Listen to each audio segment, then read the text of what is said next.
Hola, yo soy Camila Zuluaga. Y yo, Sebastián Nora. Y esto es La Intérprete. Bienvenidos.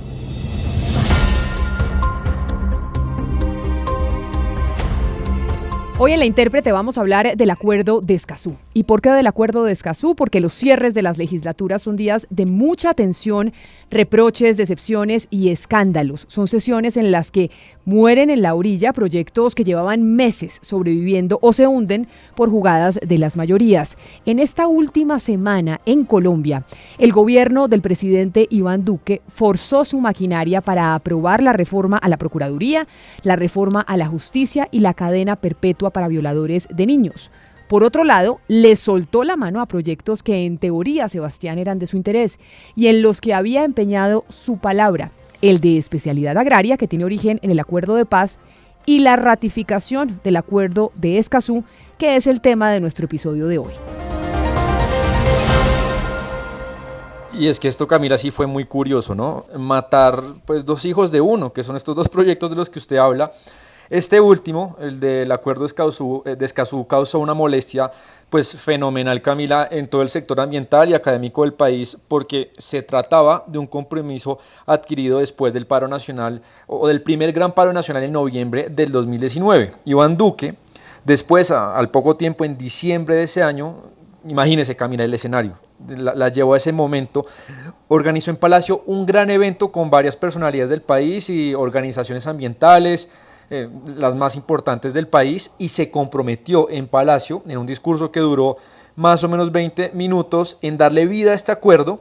Y pues yo sí quiero que recordemos esas palabras en las que Duque se compromete a que Colombia suscriba el Acuerdo de Escazú. Y hoy estamos aquí para protocolizar la firma del Acuerdo de Escazú, para protocolizar la firma de un acuerdo emblemático, importante, relevante, trascendental. Yo recuerdo que en la candidatura a la presidencia manifesté que yo quería dar ese importante paso. Tuvimos en un momento anterior a la llegada nuestra a la presidencia muchos debates en torno a si se firmaba o no se firmaba el Acuerdo de Escazú, acuerdo que nacía en marzo del 2018, que hoy tiene 22 países firmantes, tiene solamente 5 países que lo han ratificado, pero que se necesitan 6 ratificaciones más para que tenga su entrada en vigor. Pero antes de continuar explicando qué fue lo que ocurrió en los últimos meses en Colombia para que no se haya dado todavía la ratificación de ese Acuerdo de Escazú que anunció el presidente Iván Duque, contemos un poco qué es el Acuerdo de Escazú. El Acuerdo de Escazú se adoptó en Costa Rica en marzo de 2018 y es un acuerdo regional sobre el acceso a la información, la participación pública y el acceso a la justicia en asuntos ambientales en toda América Latina y el Caribe. Sebastián, es el primer acuerdo regional ambiental que existe en nuestra región y el primero en el mundo en contener disposiciones específicas sobre defensores de derechos humanos en asuntos ambientales. Y si bien el acuerdo está abierto a los 33 países de América Latina y el Caribe, fue suscrito por 24 de ellos, es decir, no por los 33, el pasado 27 de septiembre del 2018. Y como usted dice, Camila, pues por ahora solamente ha sido firmado por 24 países, pero usted sabe que todo acuerdo multilateral, pues usted lo firma en un evento, pero tiene que ser ratificado por el Congreso de cada país. Eso solamente ha pasado en 12 de esos 24 y tenía que ser aprobado en 11 para que realmente el acuerdo tuviera vida real, que fuera efectivo. Le nombro los países: Argentina, México, Antigua y Barbuda, Bolivia, Ecuador, Guyana, Nicaragua, Panamá, San Kitts and Nevis, San Vicente y Granadinas, Santa Lucía y Uruguay. Y Michelle Bachelet, la expresidenta de Chile, que usted sabe, Camila, que ahora trabaja en la ONU, pidió a los estados que todavía no lo han ratificado a que lo hagan rápido. Esa también era la presión para que pasara en Colombia. Y la mayor presión, Camila, de ONGs han recaído sobre Brasil y Colombia. ¿Por qué? Porque por la biodiversidad que tenemos, la cantidad de reservas naturales y porque tristemente estos dos países son los que mayor supone amenazas para los líderes ambientales. El acuerdo entró en vigor el pasado 22 de abril y fue fruto de un esfuerzo diplomático entre la CEPAL y las Naciones Unidas. Por eso oigamos unas palabras de Alicia Bárcena, que es la directora de la CEPAL, el día que el acuerdo entró en vigor. Desde la CEPAL hemos señalado además que no es posible preservar el ambiente sin proteger a quienes lo defienden. Este acuerdo es también por ellas y ellos. Nadie más debe ser amenazado, atacado o asesinado por defender el ambiente en nuestra región.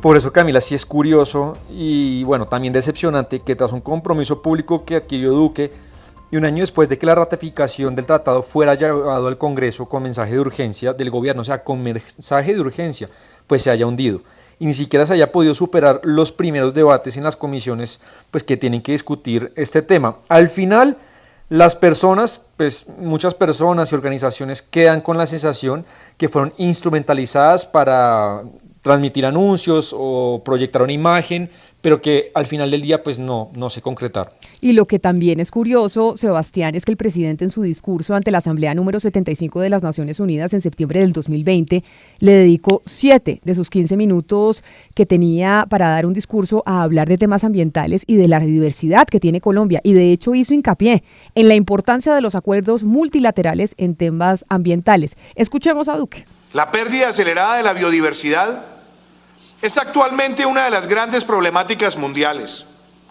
La actual coyuntura nos ha demostrado la estrecha relación entre la salud humana y la salud de los ecosistemas, cuya disminución pone en riesgo nuestra supervivencia como especie. Colombia se destaca por ser el segundo país del mundo con mayor biodiversidad por kilómetro cuadrado.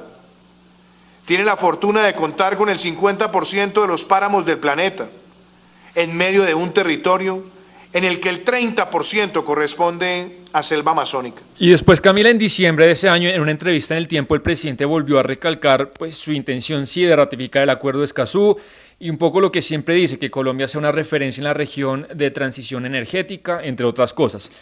Pero como dijimos, el acuerdo llegó al Congreso, primero con la firma de 6 ministros, con un llamado de urgencia que eso, Camila, pues le da celeridad respecto a otros proyectos y, por ejemplo, también estaba incluido buenos conceptos de la OCDE, de la ONU, de la CAF, del BID, mejor dicho, de todo el mundo en la región había pues buenos conceptos sobre lo que se había firmado. Y versa Camila el acuerdo sobre 3 principios básicos: acceso a la información, participación pública en la toma de decisiones y 3, acceso a la justicia. Pero la pandemia, Sebastián, de eso que usted habla, enredó un poco pues la discusión del Acuerdo de Escazú y no pudo ser radicado en el primer semestre del 2020, del año pasado. El tiempo jugó en contra del acuerdo y su ratificación. Y en todo este año y medio se han organizado foros y audiencias públicas y se empezó pues a fabricar o a intentar fabricar un ambiente de opinión de distintos sectores que argumentaban que el acuerdo era hostil para la seguridad jurídica y la posibilidad de inversión en megaproyectos regionales. Es decir, la pandemia, sumado al tiempo que tuvieron los opositores al acuerdo, pues generaron todo un ambiente para que no se aprobara. Sí, a veces, Camila, los proyectos se aprueban o no por ambientes y el calor de la opinión. Y esas opiniones también pues empezaron a ser expuestas por congresistas del partido de gobierno que no estaban de acuerdo con el Acuerdo de Escazú. Por ejemplo, uno de ellos es Gabriel Vallejo, representante de la Cámara. Creo que también junto a la opinión de él, Camila, oigamos lo que decía, lo que opina la vicepresidenta jurídica de ACOPI, Osiris Meriño, que ellos dos creen que este acuerdo pues sí sería un enemigo de la inversión extranjera en el país. Lo que nosotros hemos analizado, no solamente el Centro Democrático, aquí centros de pensamiento, academia, muchos actores de la sociedad colombiana, han establecido que el Acuerdo de Escazú en este momento es conveniente. Y la razón fundamental, Camila, es la siguiente. Colombia es un país con una normatividad y una regulación supremamente fuerte en temas medioambientales. Es decir, Colombia es pionero no solamente en la región, en el mundo entero desde la expedición de la Constitución del 91. El Acuerdo de Escazú, dentro de sus múltiples, regulaciones que contempla, es un tema delicadísimo. Y es que abre una puerta enorme, Camila, para un activismo judicial que puede bloquear el desarrollo de la infraestructura del país. El acuerdo permite que cualquier ciudadano, sin justificación, pueda parar proyectos e inversiones, lo cual sería nefasto para la economía colombiana y para el sector productivo, porque definitivamente frente a sería en un tema muy subjetivo que tuviera cualquier ciudadano para detener proyectos de inversión lo que ocasionaría sería precisamente un desestímulo a la inversión tanto extranjera como a la inversión nacional, al poder cualquier ciudadano de manera sin sustento, sin probar que efectivamente ese proyecto tiene efectos negativos, poder parar ese proyecto. Ese es uno de los aspectos que como gremio y como sector empresarial nos preocupa. Pero lo contrario, piensa Manuel Rodríguez Becerra, quien es el primer ministro de Medio Ambiente que tuvo Colombia y quien es una autoridad en el tema en el país. Él dice que el acuerdo le daría mayor claridad a las disputas jurídicas con temas ambientales de fondo. Además, cree el exministro que es fundamental que el país adhiera pronto a ese acuerdo. Lo primero que quiero hacer énfasis es que no es cierto que Colombia tenga una legislación hoy en día tan avanzada. Lo digo yo, y lo digo porque estoy muy bien informado sobre el tema. Yo coordiné por parte del gobierno nacional en 1992 del 90 al 93 la aprobación de la ley 99 del 93. Y yo personalmente desde el Inderena le dimos asesoría técnica a la Asamblea Constitucional para armonizar, etcétera, los artículos constitucionales. Hay que decir que desde entonces acá ha habido una degradación enorme de la legislación ambiental en Colombia. Que esa gran legislación que tuvimos de participación, etcétera, en los años 90, hoy en día está tremendamente degradada. Y por eso es urgente volver a ella. Es falso absolutamente que Colombia tenga las suficientes normas ambientales. Y personas, Camila, que querían o le están haciendo la fuerza a este acuerdo, pues se han dicho en los últimos días que una cosa era la actitud del gobierno en público y otra en los pasillos del Capitolio. Algunos dicen que genuinamente, de verdad, no hubo un interés de aprobar el acuerdo y que el ministro Daniel Palacios, el ministro del Interior, pues no movió las fuerzas para hacerlo, ¿no? Uno sabe que cuando el gobierno tiene interés en algún proyecto, pues el ministro del Interior hace llamadas y todo lo que tenga que hacer. Por ejemplo, otros, Camila, de los culpables, de las personas que la oposición señalan, son los presidentes de las comisiones segundas. Juan David Vélez, en la Cámara, que es del Centro Democrático, y Juan Diego Gómez, senador, pues de la Comisión Segunda del Senado, él es del Partido Conservador. Congresistas de la oposición los acusan de haber hecho todo lo posible para dilatar la discusión y la votación. De hecho, Antonio Sanguino, que es senador del Partido Verde, de la Alianza Verde, que está en la oposición al gobierno de Iván Duque, amenazó con invocar el estatuto de la oposición para ponerlo de primero en el orden del día si no se incluía.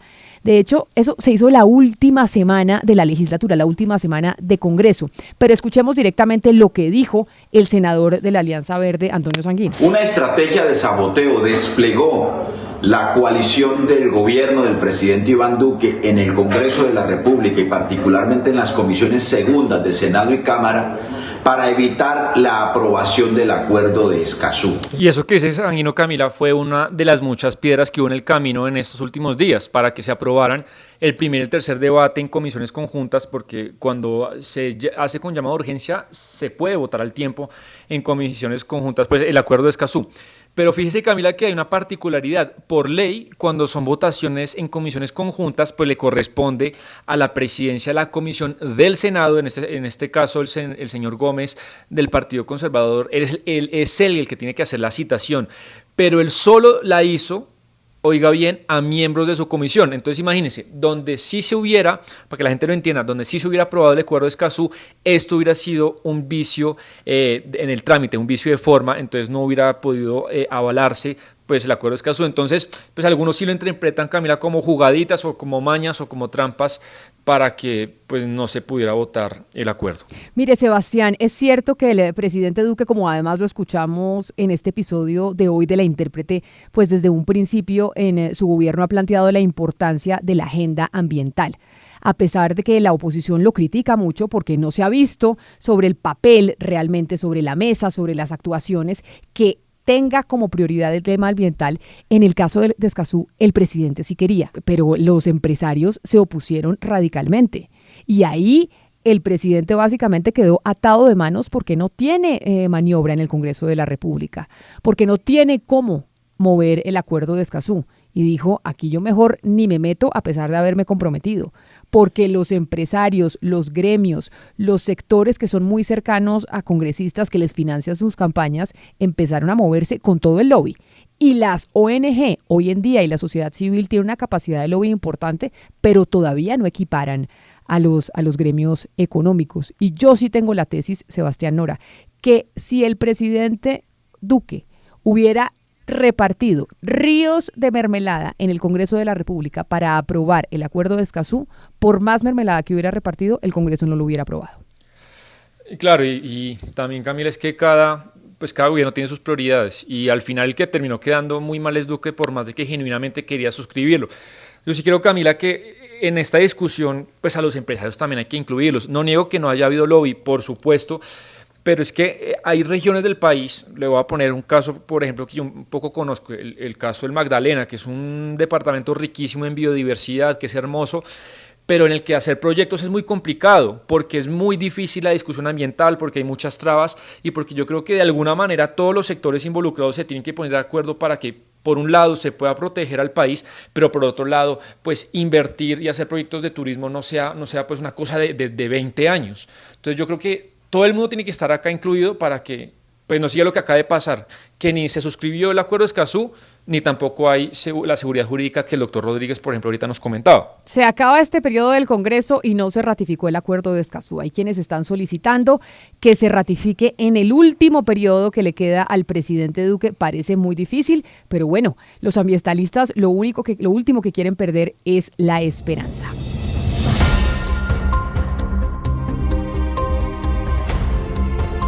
Esto es todo por hoy en La Intérprete. Gracias por habernos acompañado y haber hecho clic desde su plataforma favorita. Estamos en Apple Podcast, en Spotify, en Deezer y, por supuesto, en bluradio.com. Hoy La Intérprete se hizo posible gracias a los textos de Sebastián Nora, a la producción periodística de David Ferro y Jennifer Castiblanco, de la producción musical de Gonzalo Lázari y de la producción operativa de Camilo Reina.